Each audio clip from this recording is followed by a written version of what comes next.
Bonjour Ben et Flo. Bonjour. Donc on est en direct. Flo et Ben qui sont co-secrétaires du syndicat des territoriaux et aussi élus au CST, élus titulaires. Donc écoutez, on se voit aujourd'hui pour faire le point sur le comité social territorial, le CST, qui avait lieu vendredi dernier. Est-ce que vous pouvez nous dire tous les deux de quoi il était question, les sujets, et puis quels ont été les débats dans les grandes lignes, et puis surtout les votes et les décisions du CST. Alors bonjour à tous, ceux qui nous regardaient, je sais qu'il est midi, bon appétit en même temps. Donc effectivement, nous avons été au CST de ce vendredi. C'était un CST qui avait été reporté, qui était le 31 mai, mais qui avait été reporté pour cause de quorum, parce que nous n'y avons pas assisté. Donc effectivement, il y avait deux dossiers, un dossier autour de la création d'un service autonomie et un autre dossier autour de la création d'un service commercial et marché du service logement. Donc nous, comme on fait d'habitude, le sérieux de la CGT, nous avons été voir les agents, tous les agents des deux services concernés. D'abord, je commence à parler du dossier création du service autonomie. Donc nous avons été d'un côté voir le SIAD, donc infirmier, infirmière, CMS. Au CMS, et nous avons été à Marcel Paul sur... Le SIAD, vous pouvez expliquer ce que c'est pour les gens qui ne connaissent pas? Oui, alors ce sont les infirmières qui viennent à domicile. Voilà. Service d'aide. Service d'aide d'infirmières à domicile. Aux personnes âgées.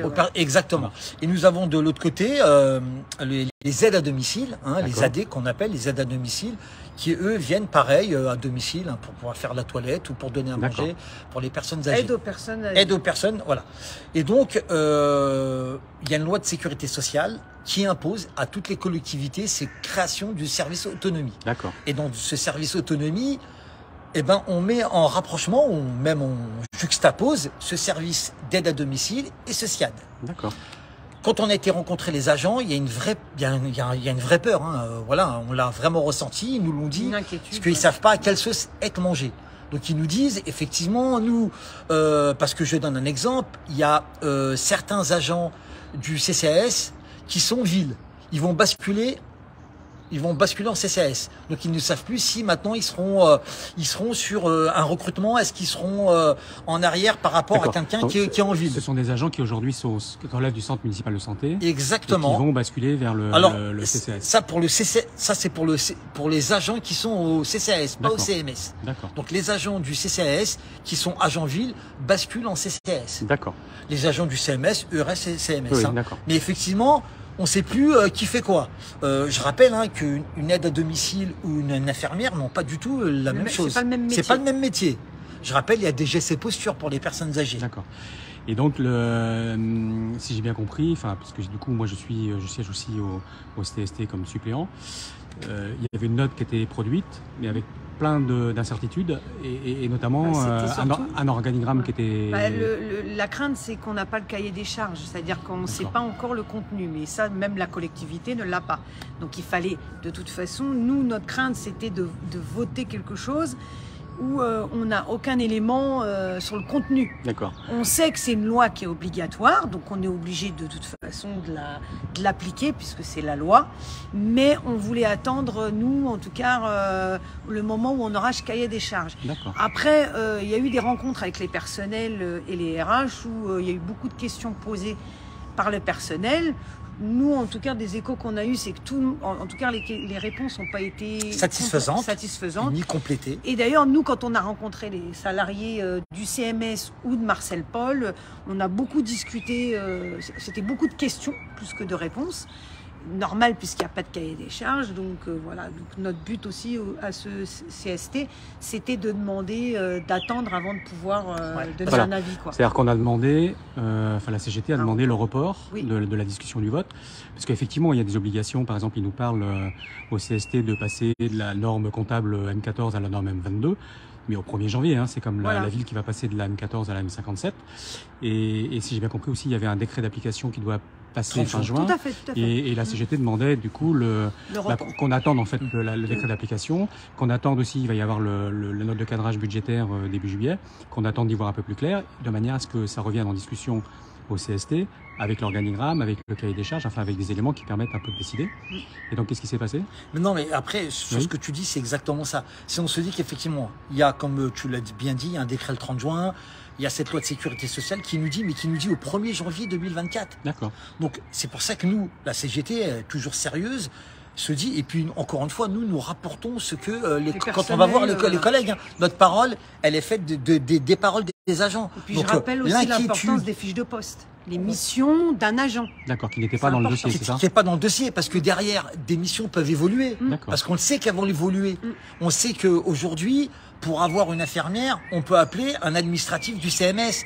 Mais on le sait qu'après, ça sera plus l'administratif du CMS qui prendra charge ça sera le CCAS. Donc ça peut être une charge de travail travail supplémentaire. Voilà. D'accord. Et c'est l'inquiétude, en tout cas, des personnels, qui sont déjà pas en effectif complet. Hein, D'accord. donc, Non. par contre, on a fait les remarques quand même aussi sur les effectifs. D'accord. C'est-à-dire où il manquait du monde. Voilà, on a parlé aussi des conditions de travail des collègues. Oui, qui d'ailleurs, c'était très particulier, mais la veille, il y avait une réunion dans ce secteur-là avec le maire et le personnel avait pleuré. Donc on a fait aussi état de ça, c'est ça? Oui. Alors, on a fait surtout état du fait que dans cette collectivité, il y a un ensemble de personnel qui s'inquiète des futurs changements dans la fonction publique et du fait qu'il y a de plus en plus de postes gelés. Et du coup, automatiquement, quand on se retrouve en moins, par exemple, les assistantes, les aides à domicile, il en manque, par exemple, dans les effectifs. Donc, automatiquement, ça a un impact sur les usagers et ça a un impact sur les collègues. Et donc, quel a été le vote? Parce que c'était le premier vote. C'était le premier vote. Alors, nous, il est particulier, du coup, nous avons demandé le report et le président de la séance n'a pas souhaité faire ce report. Donc, la CGT a voté contre ce dossier. Alors ce qui est très particulier, c'est que la première décision soumise au vote au CST, et donc avec effectivement le président, donc le maire adjoint chargé des ressources humaines, qui décide malgré tout d'aller au vote alors qu'on lui demande le report. Et la particularité du vote, c'est qu'il y a eu 6 voix pour, c'est-à-dire 5 voix de l'employeur, voilà. les représentants de l'employeur, une voix CFDT et 7 voix contre, c'est-à-dire les 5 de la CGT plus 2 de la FSU, ce qui fait que l'avis a été du CST est défavorable, ce qui fait qu'en fait le projet n'est pas passé. Et donc il va falloir revenir en discussion. Il va revenir en CST. On se serait peut-être simplifié un peu l'avis finalement si on avait report. On a reculé. Voilà. Exactement. Donc de toute façon, pour les collègues des services, pour les collègues des services concernés, ça veut dire que le débat n'est pas fini, que ça va revenir en CST et que le projet n'est peut-être nous permettre de parler du cahier des charges. D'accord. Et donc il y avait il y avait un deuxième autour du service logement, c'est la création d'un service commercial et marché. Donc voilà, donc ça pareil, on a voulu aller voir des agents, mais effectivement les agents nous ont dit que ça les préoccupait pas parce que c'était une création, donc c'était une autre personne. On a été voir la chef de service par intérim, qui nous a bien expliqué les choses, qui avait juste un peu de problématique, à savoir qu'il y a des postes qui venaient qu'en septembre et un autre en 2024. Donc ça pouvait causer problème.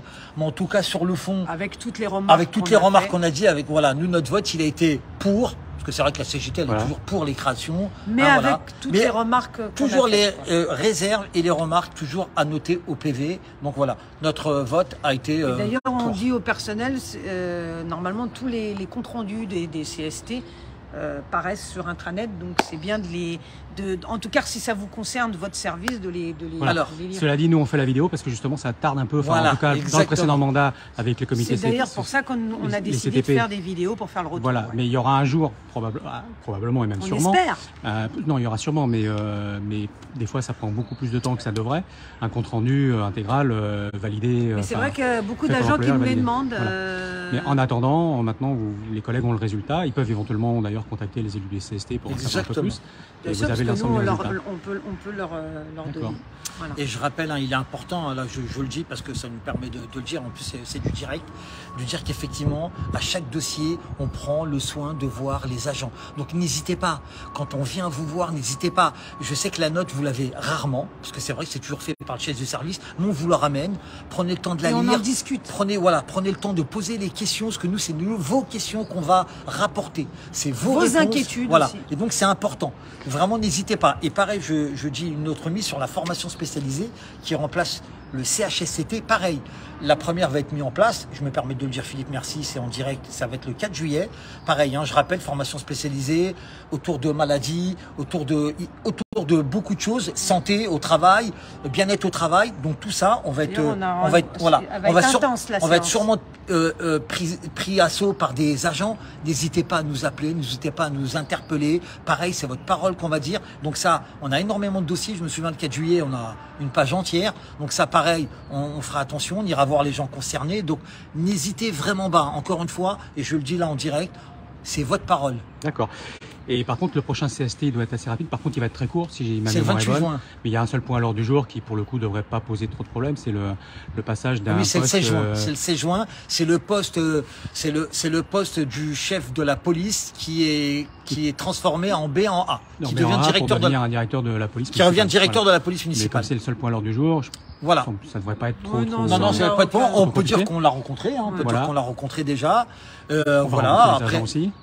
Voilà, oui, on va justement, on va essayer de demander là une rencontre des agents là cette semaine, parce que c'est vendredi 16. En tout cas, nous a donné son point de vue. Il y a des choses qu'on a soulevées aussi avec lui, qui nous a fait aussi soulever. On va pas parler que de la transformation. Je pense que c'est aussi le moment de voir un peu l'organigramme qu'on a vu et de parler de locaux de l'APM, voilà, CSU, etc. Et donc pareillement, dans les jours qui suivront, exactement, on pourra donner rendez-vous exactement du lundi 19 ou du mardi 20 juin pour faire une petite vidéo en direct. Ça marche. Bah écoutez, merci à tous les deux. Merci à vous. Pour le compte merci rendu. à vous et puis à très bientôt. Comme toujours, je vous vois. Bon appétit. Bon appétit à tout le monde.